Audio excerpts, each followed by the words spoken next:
Hi, I'm Cheryl Brunette, and today I'm going to introduce you to a pattern stitch that I'm calling the Mermaid's Tail.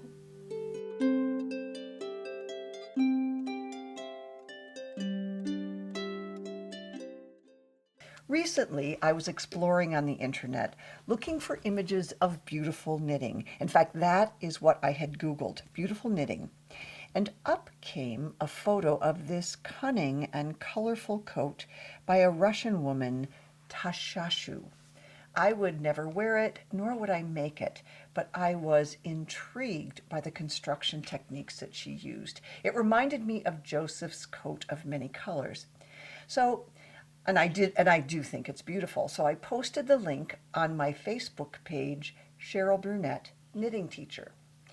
A couple of days later, Olga, who speaks Russian, posted another link to Tashashu's work, Tashashu. This time it was a tutorial on how to make and connect the scallops. It's in Russian. Olga generously offered to translate for me, but the photos are excellent and I could read the numbers. I've linked to both of those resources below so that you can see them for yourself, and they're more thorough if you go right to the pages. This led me to doing more research and some reverse engineering and some experimenting, and I spent one whole cold and rainy day cuddled up next to the wood stove with a basket of roughly worsted weight yarns just to get a feel for how it worked. Now, these aren't really the same weight yarn. This is a much lighter yarn. This is probably recommended at 5 stitches per inch. This is recommended, it's in mohair, at 3.5 to 4 stitches per inch. This is actually Manos del Uruguay, and it's quite a bit bigger than these two. But this is typical of the basket full of yarn I would collect of little bits and pieces if I wanted to make an Afghan, let's say, or a baby blanket or something. It's how my family did it. We took all the dribs and drabs of our leftover yarns, put them in a basket, and started making things with them. So first of all, I have to say that I am very fond of modular knitting, and it's because I find it so satisfying. My life is very busy these days, so I don't have a whole lot of time to knit. I can pick up this piece, pick up some stitches along here, and knit a module in about a half an hour, maybe a little bit less, and it's just really satisfying for me. Second, something that I discovered is this kind of knitting is a lot more common than I thought.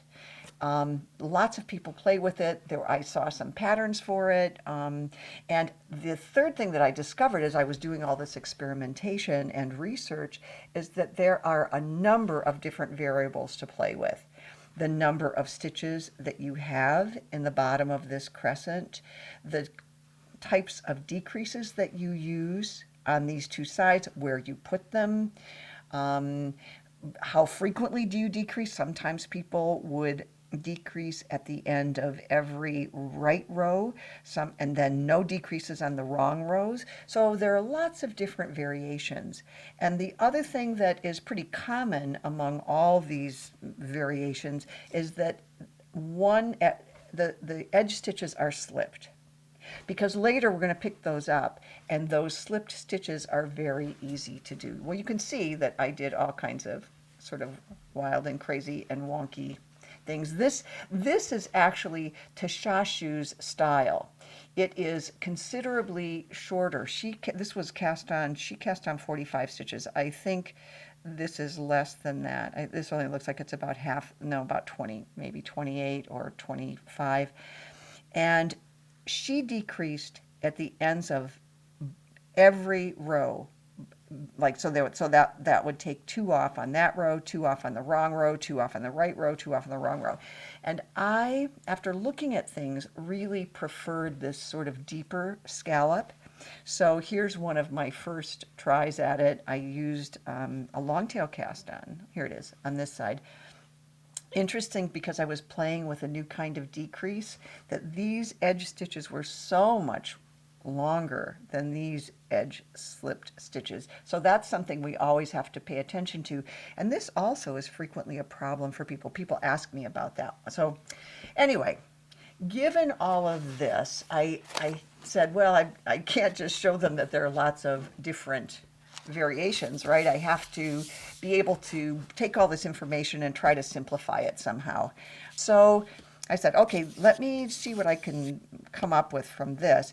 But as it turns out, this has 3 of the scallops at the bottom and a half scallop. And I said, no, if I were going to make a blanket or a scarf or some other flat piece, and that's all I'm looking at today. I'm not looking at constructing any kind of sweater or anything with them. We just want to figure out a way to do this pattern as a fabric. I wouldn't do that. So I said, okay, I've got to cut that off. So then I cut that off and I did this and I went, oh, but wait a minute. There's another option. If you end up with just 2 of these upside down scallops, then you have to do a half on either side.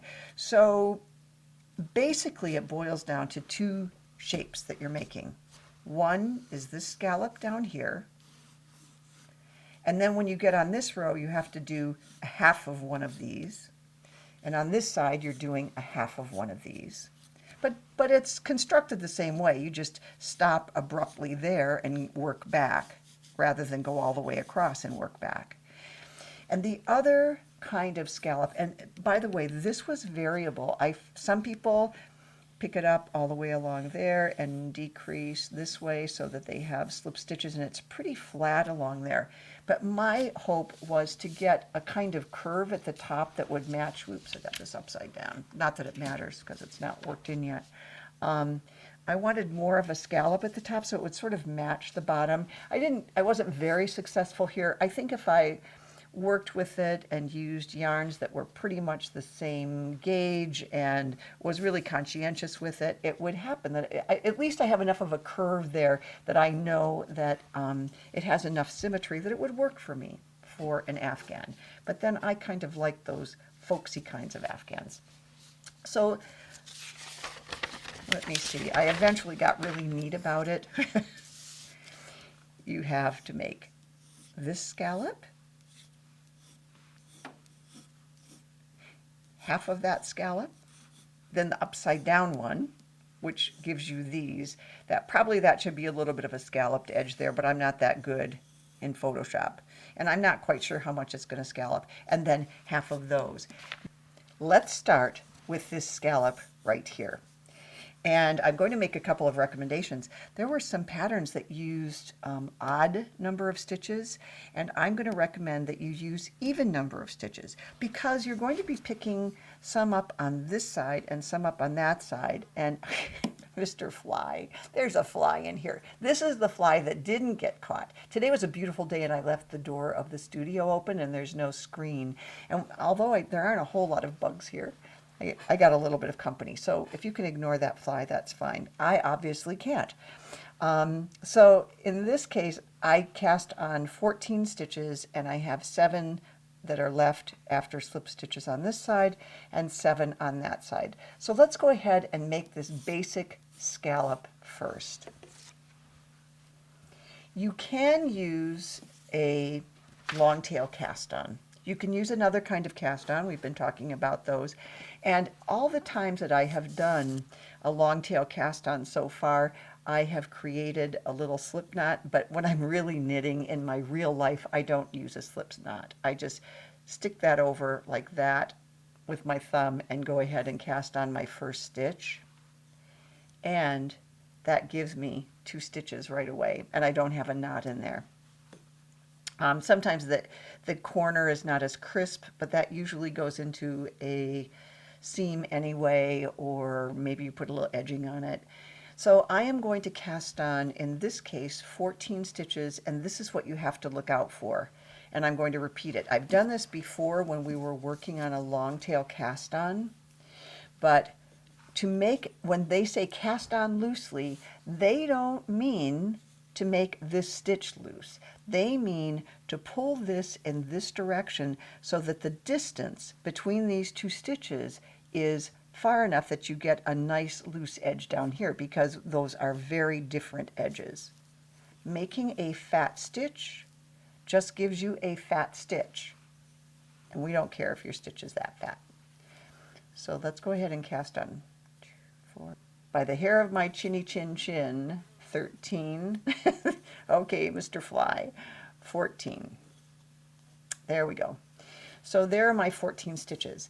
Now what I did is, because there were so many variations and where you could put the decrease and how you slip things and all of that, I just came up with a single row, and every row is the same.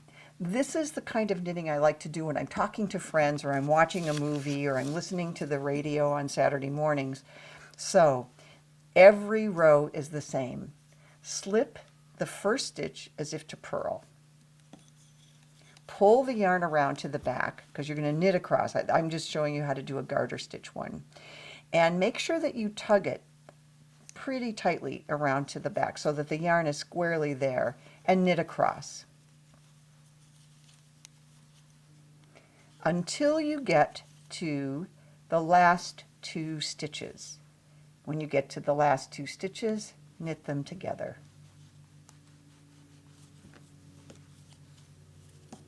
I am not kidding that I wanted to simplify this. Every row is the same. Slip the first stitch purlwise. Notice the yarn is in front. That's where it was left. Once that's slipped, take the yarn around to the back. Now, people get into trouble with their selvage edges being different lengths. Usually, or often, a selvage edge coming off of either their knit or their purl will be different from the selvage edge coming from the other. It's important that you pull that behind. I tried to make this easier on all of us by making every row the same, so there shouldn't be a difference in the selvage. Again, knit all the way across. When you get to the last 2 stitches, oops, not quite there, knit them together. What could be easier than this? If you do that, this is what you'll end up with. You can start with 34 stitches. You can start with 504 stitches. As I said, I prefer to use an even number, and I'm going to show you how to work with that even number. So let me go ahead and finish this up. Slip the first stitch. I'm still doing the same thing. Take the yarn around to the back, slip it as if to purl, and then take the yarn around into the back, knit across to the last 2 stitches, knit 2 together. And I'm going to just show you this last couple of rows here. Oops, I'm splitting the yarn. This is a little bit like knitting with sharpened baseball bats that aren't even too sharp. Okay, slip as if to purl, yarn in front, take the yarn around back, give it a tug. Oh, I'm getting very short. And the reason I'm showing you this part is, what are we going to do with those last 2 stitches, or the last 1 stitch? And I played with multiple ways to handle it, and I came up with one that I liked. Slip as if to purl, knit 2 together,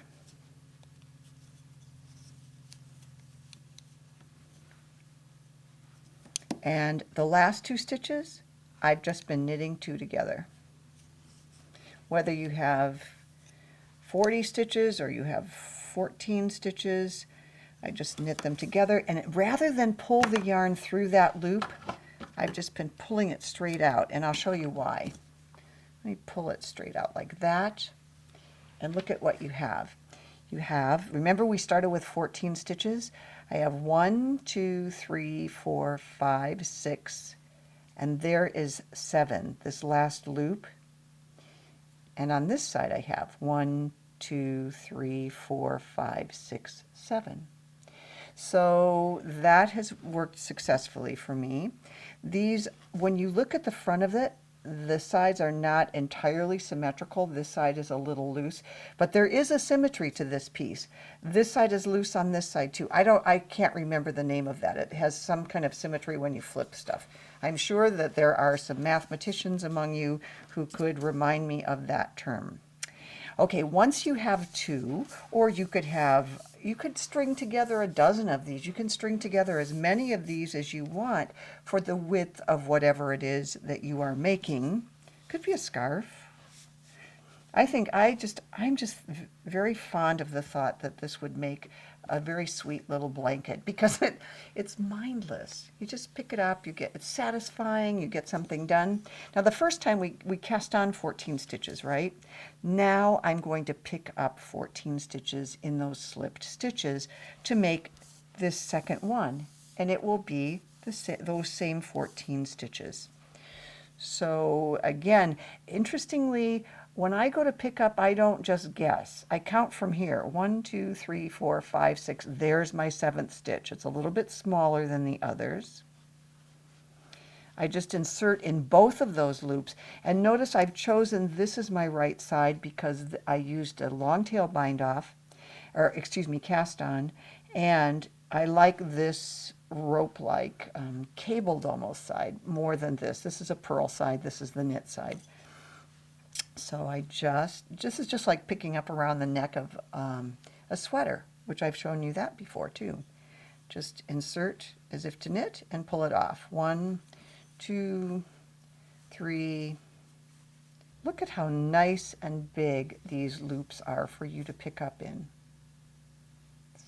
By slipping that stitch and then knitting 2 together, I just really liked the edge that made because it was so easy to follow. Then I take the next module, and again I start at the top. 1, 2, 3, 4, 5, 6. Yep, I have a full 7 stitches. I insert in this first one. 1, 2, 3, 4, 5, 6, 7. So once again, I am with my 14 stitches, and I am going to work this scallop, this one right here, the exact same way. Actually, it might be this one right here. Doesn't matter. I'm going to work it the exact same way I worked these two. I am going to turn my work, slip the first stitch as if to purl, take the yarn around back, knit across, and knit these last 2 stitches together. So that part is very easy. You can see I'm making progress. I do not want to subject you to hours of knitting. It's not hours, it's just a few minutes for me to knit this piece, but I mean, you don't need to watch me knit it. I slipped the first stitch as if to purl, knit across, and of course the fewer stitches you have, the faster it goes. That's sort of stating the obvious, isn't it? Unless they're very complicated stitches. Get to the last 2. So you see why I love this particular approach? Because I don't even have to think or read. I don't like to read patterns while I am knitting. I am not a pattern person, not in the sense of a written pattern, but in the sense of an existing pattern, that the pattern in the real physical world is slip the first stitch as if to purl, and with the yarn in front, take the yarn in back, knit across to the last 2 stitches, knit them together. That's a real world physical pattern. Again, when you get to this very end, let's review what you do with those last couple of stitches. Insert as if to purl, slip off, take the yarn around the back, knit across to the last 2 stitches, knit them together, turn your work, and you only have 1 stitch to slip. Notice how I ducked behind that because I want my yarn in front. Slip that off, yarn to the back, knit 2 together, and for your last 2 stitches, knit 2 together. And instead of pulling the yarn through that loop, just cut it and pull that up.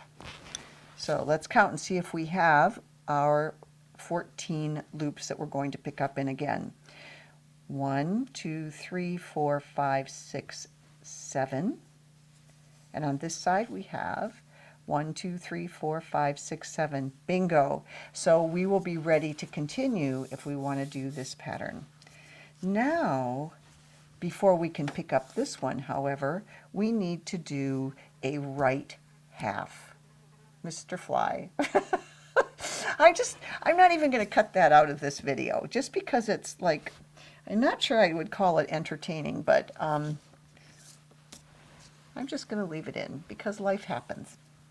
Okay, I'm going to start down here, and this time, look, I want to make a half of one of these scallops, cut right down there, so that, let me find an example of it. Here's one right here. This is the piece that I'm going to be picking up to do next.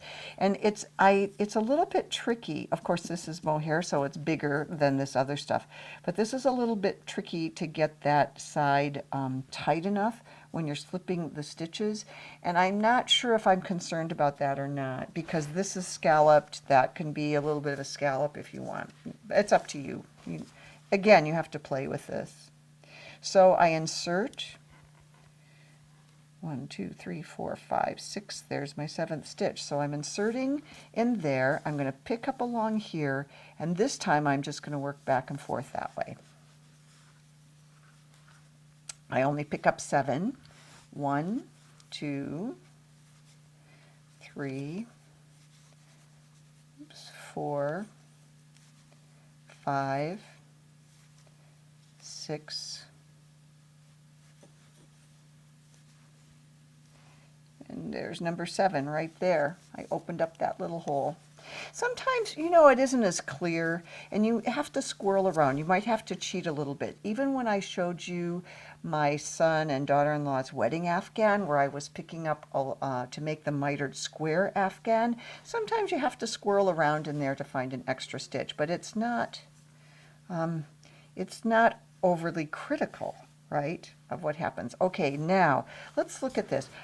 I'm always trying to get you to read your knitting, and it's a lot more than just figuring out what's the knit and what's the purl. We're going to be, where are we going to be decreasing? We just picked up this edge.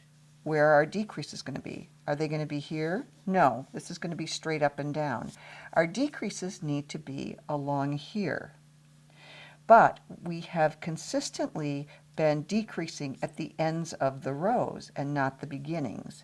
So we're going to start this row just like we did every other row. We're going to slip as if to purl with the yarn in front. And then I'm going to take it to the back, knit across. And in the past, what we've done is knit 2 together. But that's where this changes. Since we're not making that other little up swoop, we're just going to knit this stitch and pull it tight. Turn the work and slip the first stitch as if to knit and decrease the last 2 stitches, because that's the edge that we're shaping. We're only making our little decrease at that end. If we were to decrease at this end, it would pull right up. It would go whoop, like that, and that's not, oops, do I have you in the frame? It would pull up. If we decreased at both sides, it would want to pull up, and it would be half the size of your other scallops. But it would have the curved side. We want it to be half the size of your other scallops, but straight up and down, more or less. Okay, so what did I do? I just slipped this side. And I knit it on when it's at the end of the row, and I slip it when it's at the beginning of the row. So we kept that part consistent. I'm concerned that I'm giving you too much information in one program. But I will write this. Oops, there are our last 2 stitches. We're going to knit them together. The last 2 stitches that are on this side. Turn the work. Always slip the first stitch with the yarn in front. Knit across. I will write this for you. I think that I'll probably post a fairly decent written explanation on howtoknitasweater.com, which is also mine. And I knit the last stitch, just not knit two together, turn the work, slip the first stitch, yarn in front, slip as if to purl, and that's easy to remember, right, because you're slipping as if to purl and then you also have the yarn in front. And then you knit across. So it's the end that you want to curve up, that's where you knit two together. If we knit two together at both ends on this section, we wouldn't have enough stitches to pick up when we were done. Turn the work, slip the first stitch,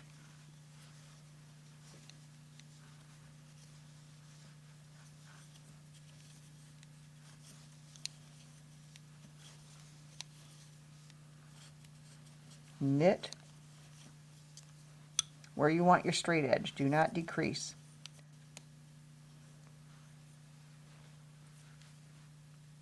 Oops, I almost purled that because I had inserted as if to purl and I was not paying attention. So slipped as if to purl, knit one, knit two together, turn the work, 1, 2, 3, 4, 5, okay, because I need 7 of those to pick up, remember?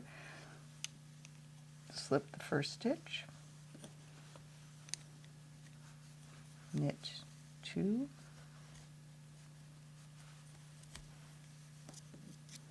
and this is how I remembered how to do it, is I counted the number of stitches that I had to pick up, and that told me how to finish this up. Slip,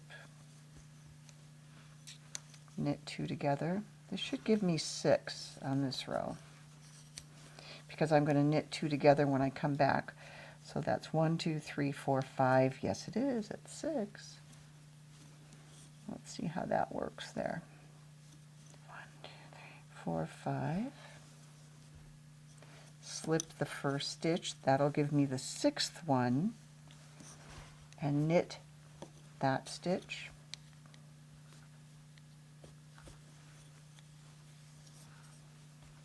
And then at the very end, you're going to have a little bit of a bump there because you're just going to knit these two together. But that's at the edge. And let's see what we have. Once again, you're going to cut the yarn and pull it all the way through. Don't pass it through that loop, but just pull it. Oops. Oh dear. I missed a strand. There we go. And let's see if we have our 7 to pick up. 1, 2, 3, 4, 5. Whoops. It says it only has 6. 1, 2, 3, 4, 5, 6. Okay, so if you get into a situation like this, you have a couple of choices. I can squirrel it around and pick an extra one up right here. And I think what I did is I picked it up down here. This, when I was working on one of those. And if you were working at a smaller scale and it would be something that couldn't be seen by a man on a galloping horse, as my mother would say. So you could pick up 1, 2, 3, 4, 5, 6, 7, or you could pick up 1, 2, 3, 4, 5, 6, 7, 1, 2, 3, 4, 5, 6, 7. Okay, so there is the half scallop. And you do the same thing on the other side, except you're going to shape it in a mirror image. Now, I will write those, as I said before, but I would pick up 7, I would turn it, and I would slip the first stitch here, and I would only decrease stitches on this side. I would slip the first stitch, knit across, knit the last stitch, turn the work, slip the first stitch. And so in that case, my decreases are only here, and my curve is going to come up in the other direction. Let's see. It's going to come up on this side. These are slipped and knit every other row. The last stitches knitted, the first stitch is slipped.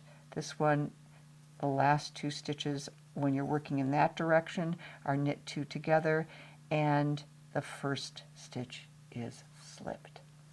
Thank you for joining me today, and I hope to see you next time when we will finish off those little top scallops that finish off the square piece. Until then, enjoy your knitting. Hi. Excuse me. Until then, bye. That's a silly thing to say. Okay.